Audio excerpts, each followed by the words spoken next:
merciful, Almighty Allah is the most powerful of the world. He is in everything in this universe who is Rahman and Rahim.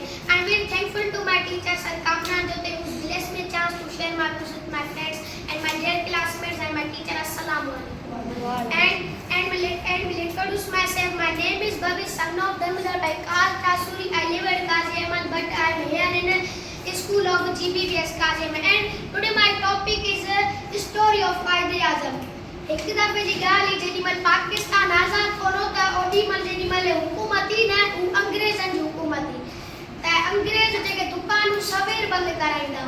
हिकु दफ़ा छा थियो, हिकिड़ो पाकिस्तानी माण्हू हो, हुनजी घड़ी ख़राब हुई त हुन 5 मिंट जेको हुनजी घड़ी पोइते ई त हुन 5 मिंट देरि सां दुकान पंहिंजी जेका ब्रिटिश ने जेका पुलिस हुई न हुनखे गिरफ़्तार कयो। पोइ हिनखे कोर्ट में चयो। पोइ हिनजो जेको वकील हो, जेको लायर हो, उहो हो क़ाइद-ए-आज़म।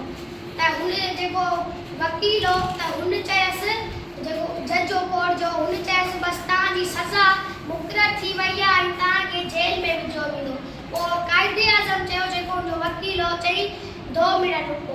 फिर छा कई त सभिनि जेके कोर्ट में जेके हाणे तव्हां क्लास में वेठा हो न, मुंहिंजी प्रेज़ेंटेशन पिया ॿुधो, ईअं ई कोर्ट में हिते वेठा हुआ त हुननि हुनखे चयो, चई सभिनि जूं घड़ियूं लारायूं।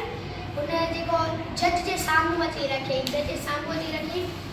क़ाइद-ए-आज़म हुनखे चयो, जेको हुनजो पाकिस्तानी माण्हू जो वकील हो, चई जज साहब इसमें देखो किसी भी घड़ी का सेम वक्त नहीं होगा। माना जीअं पाण जी घड़ी हूंदी न, मिसाल तव्हांखे पातल हूंदियूं कहिड़ी घड़ियूं, कंहिंजो बि हिन पूरे क्लास में कंहिंजो बि साॻियो वक़्तु कोन हूंदो घड़ी जो, 1 मिंट या सेकंड पोइते हूंदी ई हूंदी।